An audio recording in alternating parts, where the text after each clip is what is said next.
All right. Okay, good afternoon. This is Dr. John Bennett broadcasting from Miami, Florida. Today we have the honor and pleasure of having a repeat hangout person, Dr. Luis Ordonez from Mexico City. He's at Hospital Juarez in Mexico City. He's a fourth-year neurosurgical resident.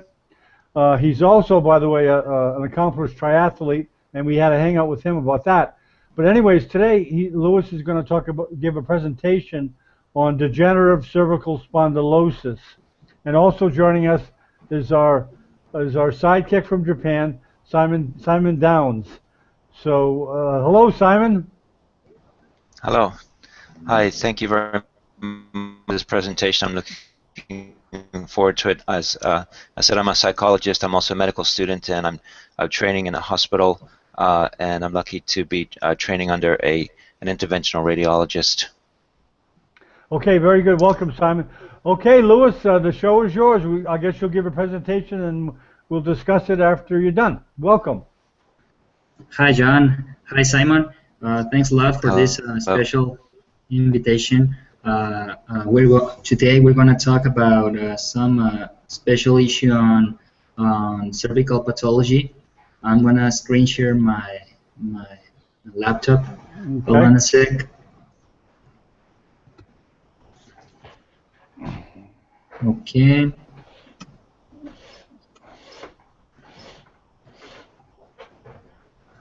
Yeah, you can see it very well. Can you see it? Yes, very well. Very well. Yeah. Perfect.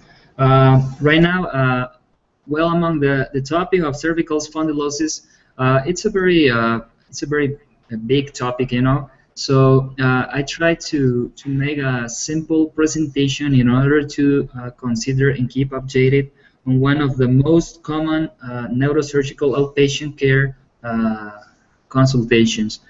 Axial neck pain syndrome is one of the most common causes of medical advice in general population and adult populations. And I think that as a senior neurosurgery resident, that it's going to be outside the residence program in a couple of years. I think that experience and keep updated in this in topics such as the outpatient consultation topic. It's very important, you know, because we get prepared, you know, to perform neurological surgery, and then when we go out from the program, we have this challenge, you know, when patient comes to our office and asks for advice about some special syndromes that not necessarily require a neurosurgical approach. So I'm gonna the objectives of these presentations is to make an evidence-based review for a common population problem. I think many people are involved in treatment of patients with neck pain and cervical spondylosis, but I think there's a lot of evidence that we have to keep updated continuously in order to make better decisions for our patients. And also the objective of this is to have a comprehension of why must be assessed and treated within a multi-specialty team. I want to talk about why this is so important, because it's not just a matter of a neurosurgery, of a neurosurgeon or an orthopedic doctor. You know, we have to comprehend that it's a multidisciplinary workout team, and that's what we're going to talk about. Just a matter of review, we have to know and define that cervical spondylosis, it's the age-related degenerative changes within the spinal column. It's very common in population that have 40 years and up, and this particular syndrome, cervical spondylosis, can give us 3 major clinical syndromes per se. One of it is the one that we're going to talk about, the axial neck pain syndrome. Also the cervical radiculopathy and the cervical spondylotic myelopathy. Just to make like a little review of about the pathoanatomy of cervical disease, we have to understand that within the disc, there are some changes between the composition. In one of the composition that is modified during the along the years, particularly since the third decade of the age of life. Sorry. It's about the modification in proteoglycan content inside the disc. These changes makes us that the disc loses some height, and then the end plates of the vertebral bodies begin to touch themselves, having some arthrosis on oncovertebral and facet joints. With these changes, local changes, there are motion aberrations that are going to introduce our patient into a cycle, which we're going to talk about later. Well, particularly speaking about actual neck pain, it must be defined just as a pain along posterior neck and trapezius muscles without radiation into the upper extremity. This pain can be irradiated to the occiput, the shoulder, or periscapular regions, but the most important clinical fact is that the patient does not feel any irradiation to the superior limbs. This is a very common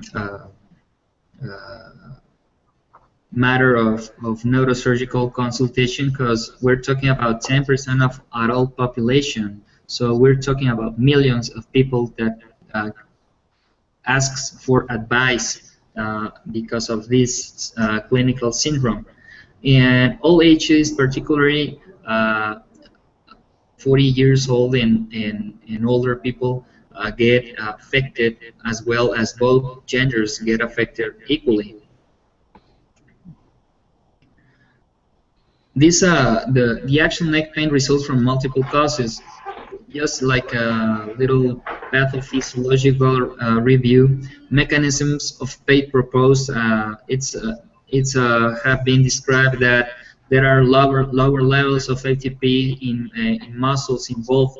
That permanent contracture makes that there are fatigue muscles, and then it produces some metabolites from anaerobic metabolism, and that can give some stimuli to free nerve endings in the neck musculature. So we think that this is one of the mechanisms, or multiple mechanisms, that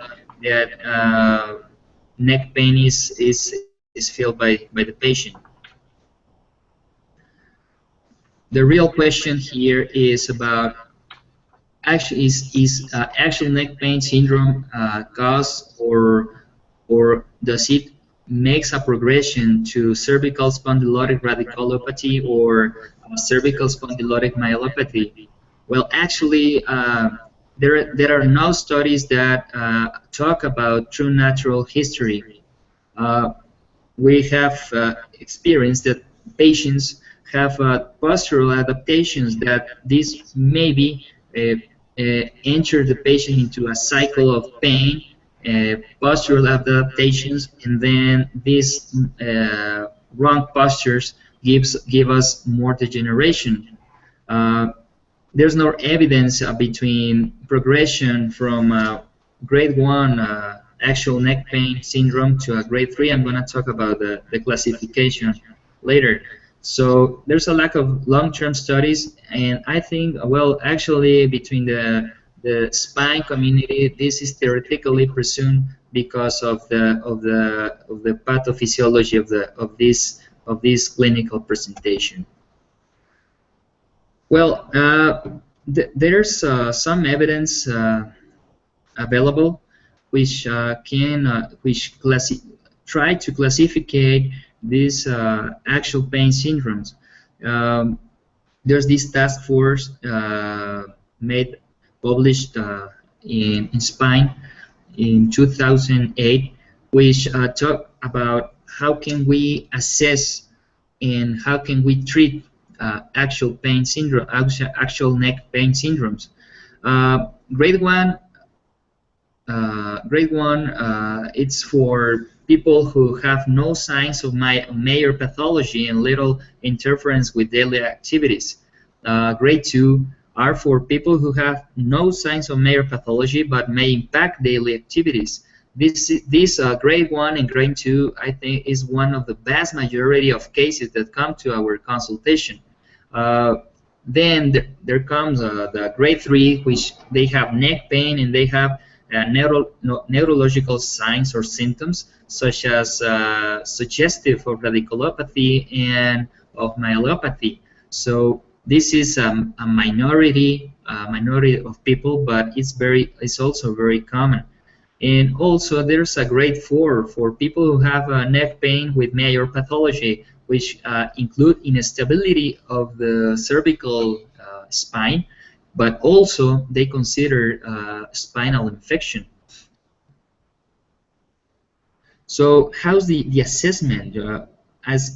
For primary care, this is one of the guidelines that suggest some recommendations in order to perform an adequate ideal assessment. As we talked before, axial neck pain of spondylotic cause may be between grade 1 and grade 3 cases, but so there's the clinical scenario for primary ambulatory care without evidence of trauma. In ambulatory care, grade 1, grade 2 neck pain, and grade 3. The most evidence supports that clinical examination is one of the best ways of assess the patient, and depending on this clinical examination, we have to perform the 3 X-rays and also an MRI if the MRI is performed in case of a grade 3 axial neck pain. So we have to make a very good a very good questionnaire to the patient, and also a very good clinical examination in order to grade between grade 1, grade 2, grade 3, or even grade 4 neck pain syndrome. And then we have to have some help from X-rays and MRI.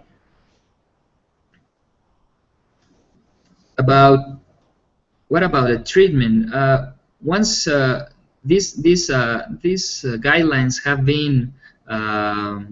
been proposed in order to make this proposal which have shown a lot of intermediate to good results in patients. One of the most important fundamentals in treatment is patient education. As I was telling before, I'm a great believer in patient education, who has to comprehend 100% the natural history of its disease. That makes that our patient knows for sure what about posture changes, what about sleep postures modifications, what about exercise, what about medications and other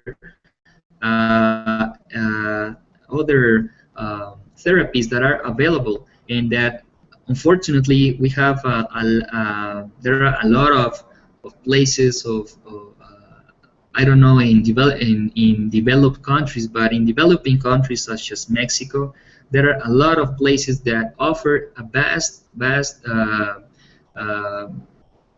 services and products for spinal and cervical spondylotic disease, and they have a lack of evidence of real evidence in their results, but there's a lot of marketing in there. So I think patient education must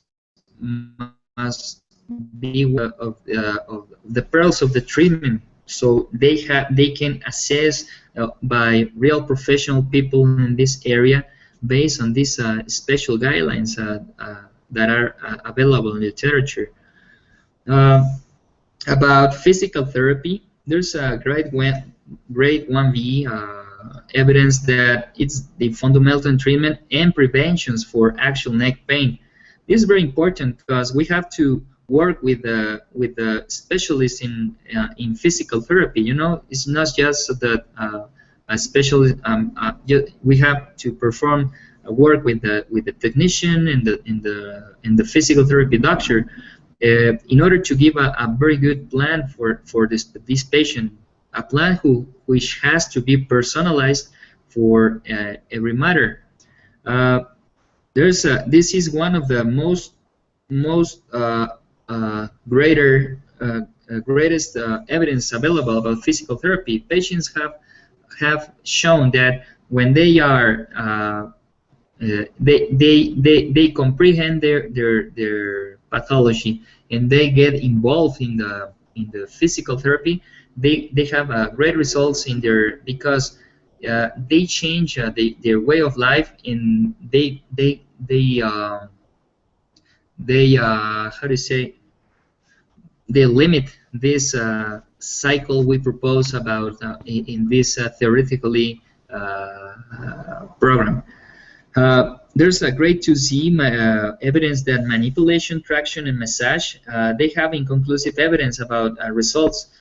There are a lot of centers, even though they call spine centers, that offer manipulation, traction, massages, and other services, and patients are well, they just don't get relieved at 100%. It's there are some studies that offer some evidence that they have shown a little benefit, but when you analyze all the evidence available, there's no clinical or significant evidence that this is like this gives you 100% of relief. About pharmacological therapy, I'm going to talk a little more, and about other procedures that facet joints of the and acupuncture and other techniques that have low grade of evidence, because they, for example, these special treatments, they need experience on people who have experience on invasive approaches, and not everybody it's prepared. I just, for example, I just want to take to my memory one of the cases I've seen during residence. It's about this guy that felt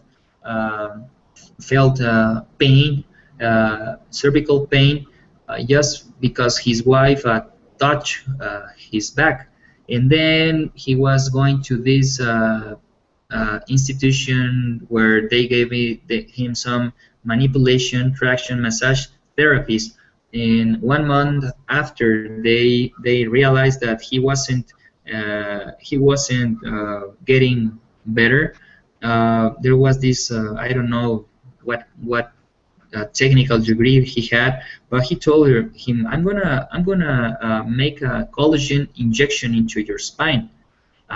That's the way he told me. So then this guy injected this substance inside his spine, and then he got paraplegic. So he didn't know what kind of substance was injected inside his body.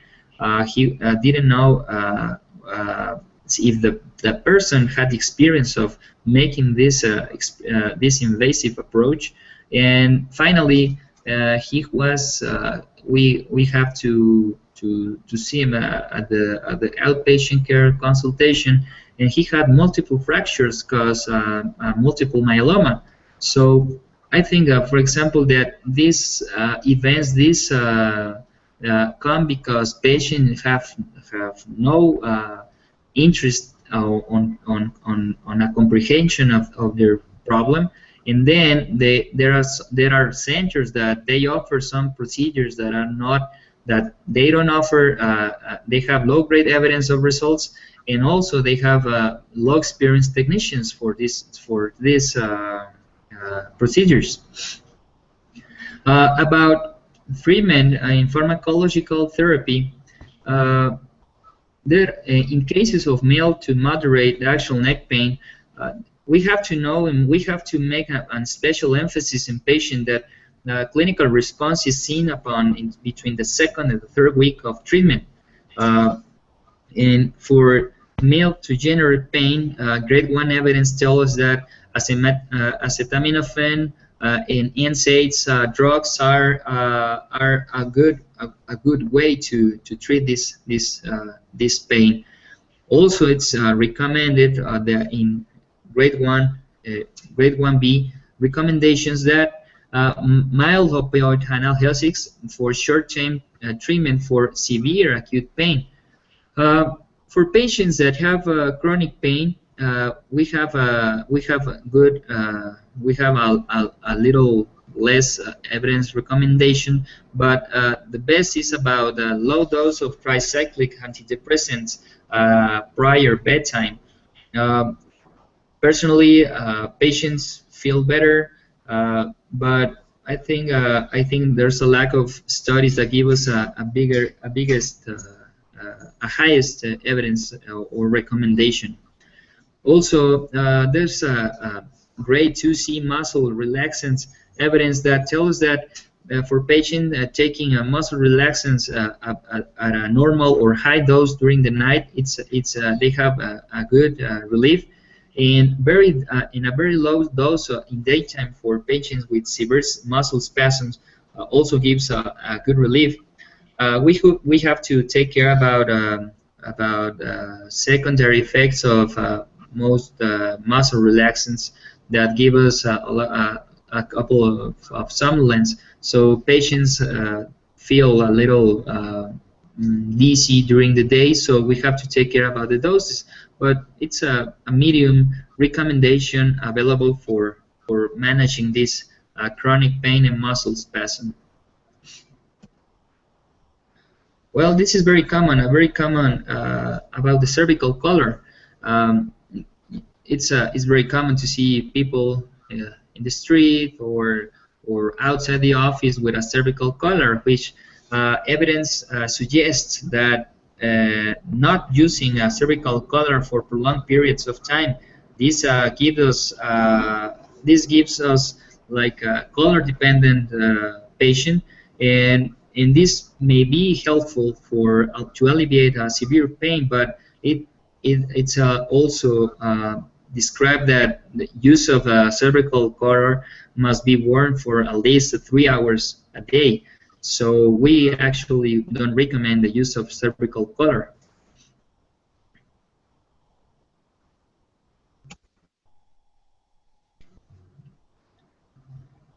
Among all these topics, we must have these key points about this special syndrome. Axial neck pain is of a muscular origin in most patients. Understanding this, we have to know and be able that is one of the most common causes of outpatient consultation. When we are approaching a patient with axial neck pain syndrome, we have to consider the 4 grades of the task force proposed in order to make a good comprehension of natural history and have this key for understanding the treatment options. Hopefully, well, non-surgical interventions are the first steps in most cases. In most cases, are resolved with non-surgical interventions. And treatment options must be given by multidisciplinary specialty teams because it's not a matter just of working alone as a neurosurgeon or an orthopedic doctor. We have to get involved into the physical therapy, even though the psychologist works in some cases of chronic neck pain. Well, I think that's it about this brief review of actual neck pain.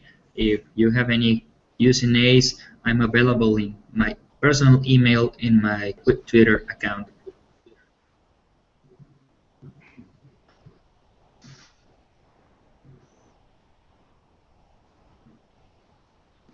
Okay, John? Louis. Okay, Louis. Thank you very much for Thank you. an excellent didactic presentation. Let me introduce Dave O'Neil Pareda Carpio to your right. Hi, Dave. Hi, how are you doing? Very good to have Hello. you here. Good to have Nice you to see you here. again. And this is I'm Louis. late today. That's okay. Better late than never. And that's Luis Ordonez from Mexico City. He's a fourth year surgical resident. Dave is from Barcelona, Luis. Oh, hi, David. Nice to meet you. Hola. Nice to meet you too. Yeah. Nice speech. Yeah. Thank you. And also we have Simon. You know Simon, Dave. I think. Hello. Nice to see you again. Oh yes, we are all friends now. That's there you go. Yes. Yeah. Yes. I know you came in late. Thank you. But even though you did, you know a heck of a lot more than Simon and I do about what Louis was talking about. But that was an excellent presentation. And you know, I appreciate what you're saying, Louis, about the treatment of this type of problem not being uniform and not being evidence-based. That's a big problem in the United States, probably the whole world. There's all kinds of quack treatments, injections, etc. Do you know is it pretty uniform throughout the world as far as the treatments, or does it vary from one part to the next? Do you know? I didn't hear you. Okay. Yeah. Do you know, Louis? Is it pretty well generally accepted, the evidence-based treatments of the different grades of neck problems, or does it vary from place to place? It varies from place to place. You know, it's we talk about schools. You know, depending on where you have performed your residence programs such as spine surgeon. It depends how the school or the people which you train with have these concepts. I think it's a very it's a topic that where marketing has a lot of involvement. You know, because every day we have new products for surgery, for spinal surgery, and well, every particular people that sells these products, they sell it promoting that their products are the best, you know. But we have a low grade evidence that many products have great results, and many of the results that are in the symposiums and the international events are present. Their presentations are with low cases, very with low volume of patients, you know. So I think it varies a lot between every country, but I think the central part of this is that well, people must have to understand their problem, you know, in order to get involved into their treatment. Okay, well, I'll defer to Dave. Dave, since he's the only neurosurgeon here on the panel. Dave, do you have any comments for Louis? Well, nice speech, Luis. And just to say that in my experience, neck pain, at least 3 to 8% of patients with neck pain undergo surgery. So it's a very low percentage, but it's my experience. I don't know how it's over there. Well, in Mexico, here in Mexico is too. No, action neck pain syndrome, just like that. They don't. We don't manage even. We don't treat them with surgery.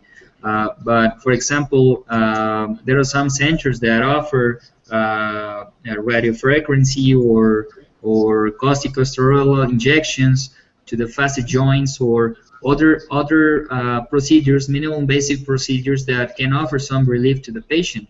I think the majority of patients get relief with these multimodal therapies.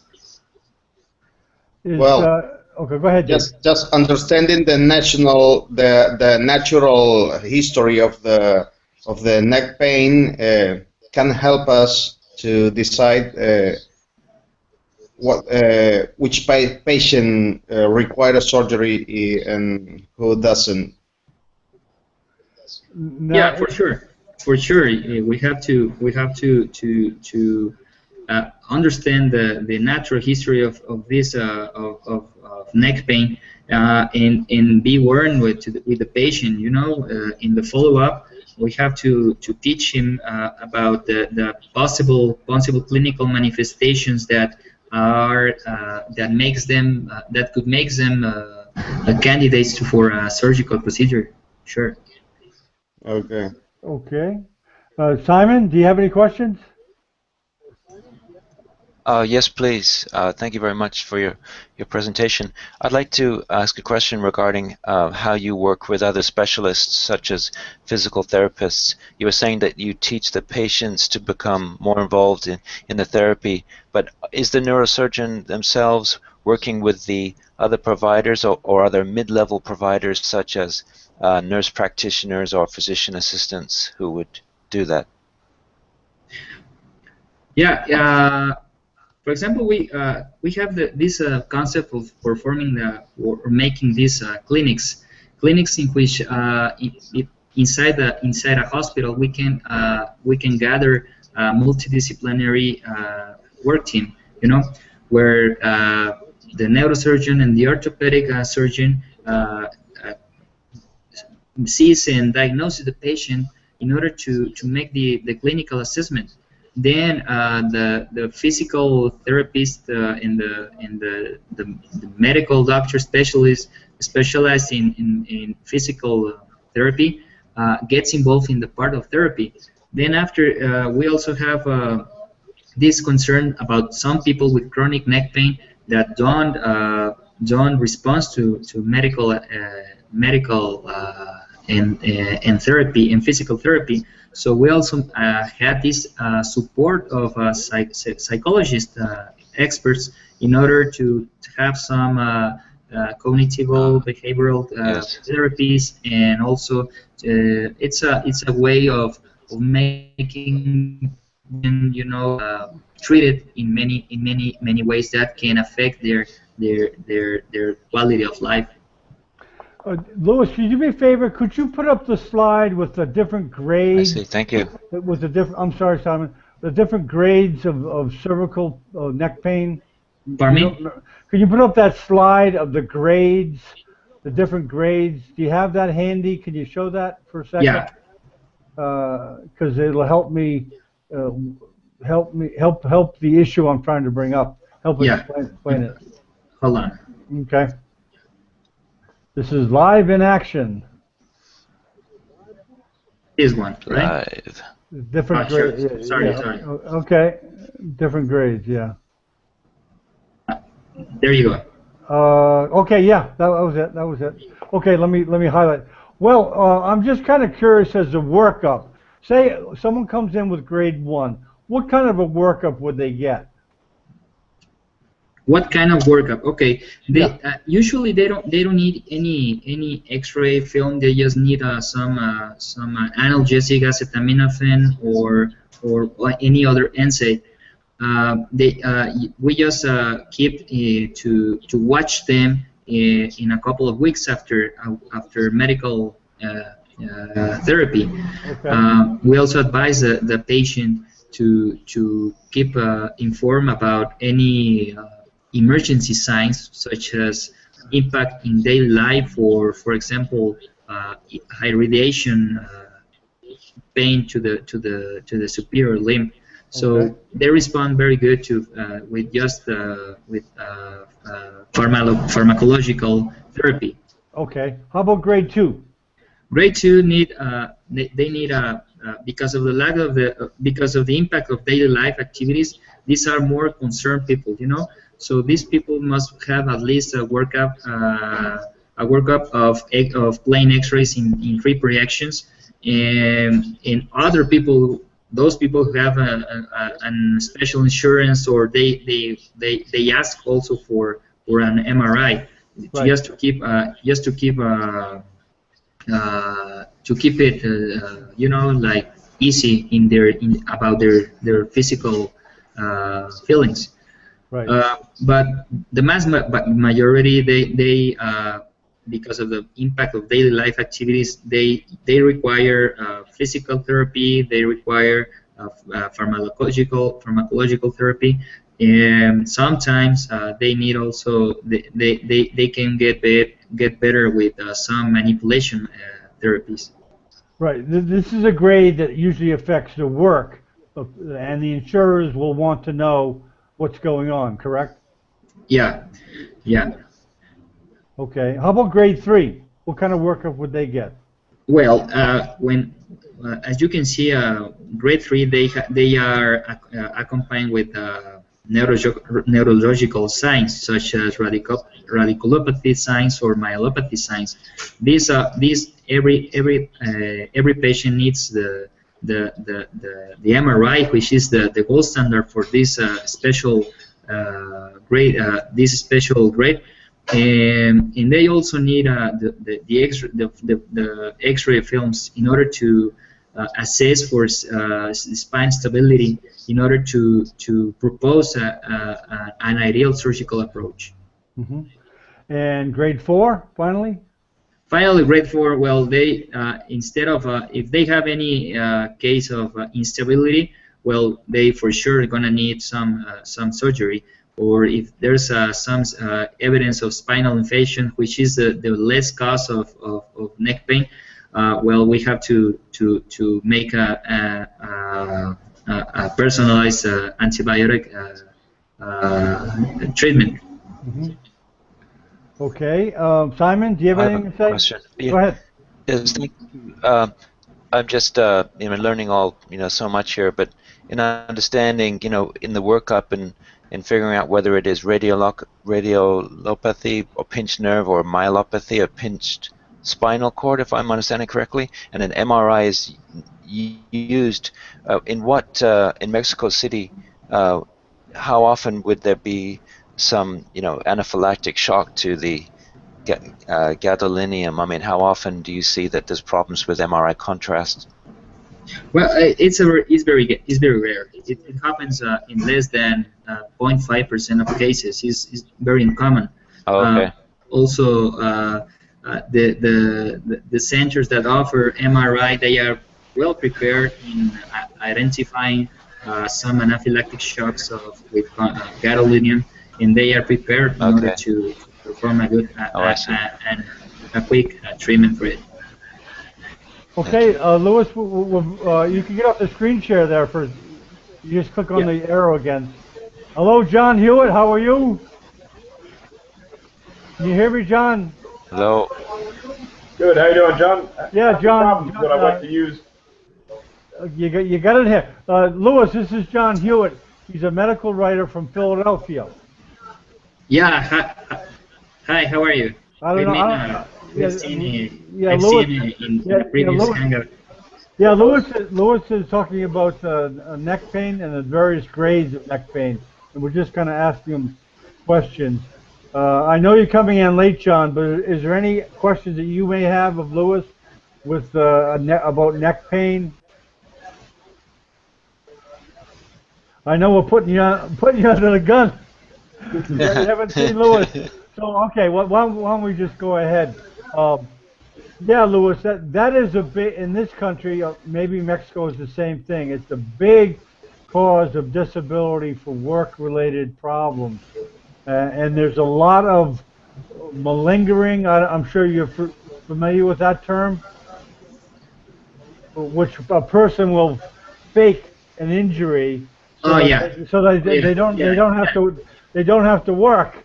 yeah. It's a Uh, very common. yeah, it's Right. common in Right. our country because obviously insurance companies are very interested if this injury is real or imagined or feigned. Is there anything that you do to kind of help you in assessing a patient if it's really a real injury? Well, I'm a great believer on physical examination. For example, in Mexico, we're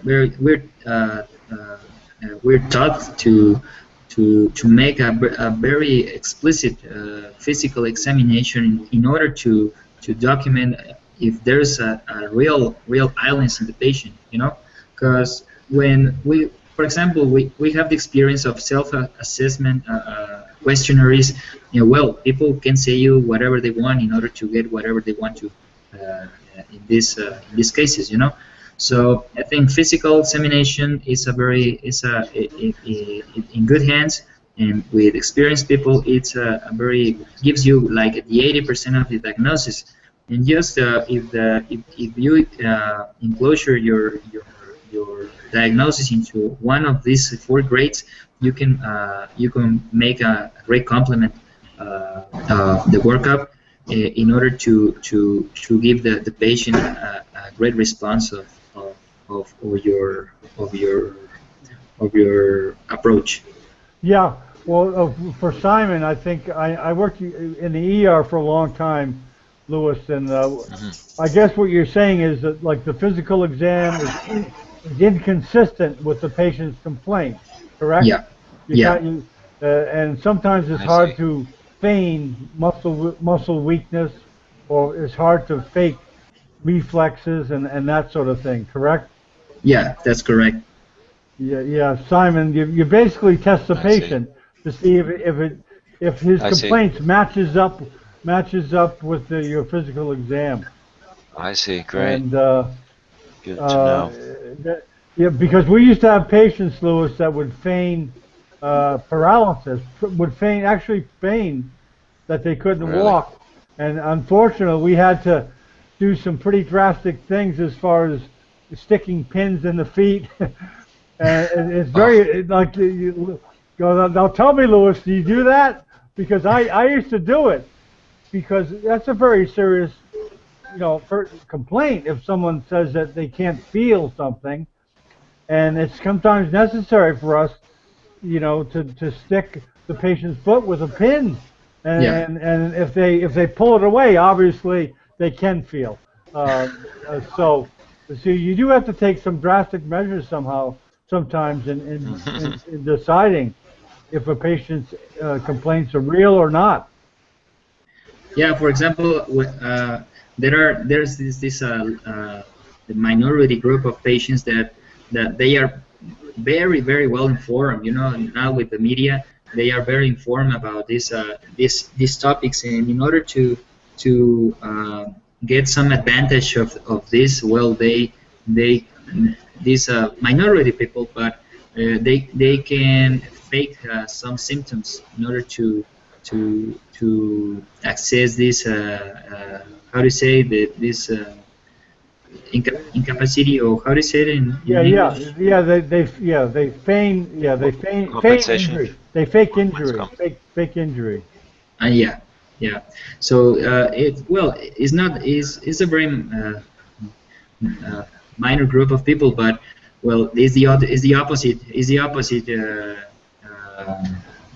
opposite way of seeing. Many people is very involved in these aspects of life, and they go to your office with this fake and inactive symptoms, you know. Right.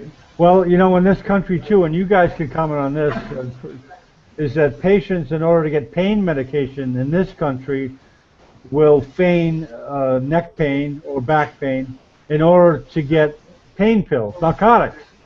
Yeah, That's a big problem in our country. That patients they'll be like you say, they'll be very well schooled how to mimic a pinched nerve in the neck or whatever, or they'll give the complaints exactly. So a lot of times, I know in the ER, Louis, as a doctor, I had to be a detective almost and have to watch a way a patient moved, how they got on the table, if they were comfortable. I guess you kind of probably have an eye for that too, correct? Well, yeah, yeah. We have to perform some special stimuli in order to make if the patient has a fake response or is a real response. Is well we have to moderate our physical examination and these trigger maneuvers in order to not get sued, because that now this is also the time where patient sues the doctor if they think or they feel abused in their physical examination, right? Right. Well, in Mexico, is drug seeking pretty common with neck pain patients? In no drug seeking, no. I haven't. Well, I think in my short experience, I've seen just one, two patients I remember Oh, that okay. they ask that they come to the office and they ask for a special opioid or narcotic. Right. It's not that common. They prefer to feel or to fake or mimic any other kind of pain, such as like herpes zoster pain or something Okay. uh, like it's more believable. Oh, okay. No, in this country it's very common, but it's more back pain uh, and vague pain, but mostly back pain, not neck pain. Too much, Yeah. because I think it's probably a little more difficult to act on that. John, do you have any questions or comments? On neck pain? Yeah, I know. We're just throwing you into the Uh, fire here. yeah, I'm wondering uh, about calcium. I get neck pain in the morning. I'm coming up on 50 years old, and I don't exercise my neck. Turn it around, I feel like I'm losing loss of motion. But is some of it due to calcium? I mean, are you solidifying your vertebrae together if you have too much in your diet? Okay, so you're saying is calcium related to neck pain or high calcium? Does your vertebrae calcify as a function of how much calcium is circulating in your blood? Yeah, is that a common cause of neck pain, Lewis? Calcification of the neck? Is that what you're saying, John? That's what I'm wondering. Yeah. Oh, okay. Well, it's one of the clinical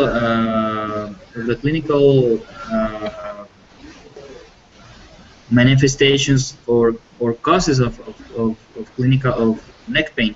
Back calcifications of the flavum ligaments or of the OPL. It's a common cause, but for example, when calcifications come along the spine, they begin to produce some compression of the spine or of the cervical nerve. So they produce more like a cervical radiculopathy or myelopathy because of this osteophyte formation in the vertebral bodies or in the ligament. They cause a more compressive symptom. Very good. Okay, gentlemen, we'll wrap it up to give Lewis time to enjoy his day off. I'd like to thank Lewis a lot for another great hangout, and Thank you. thanks Simon, and thanks John for coming along. Hold on, gentlemen, I'm just going to shut off the broadcast. Goodbye, world.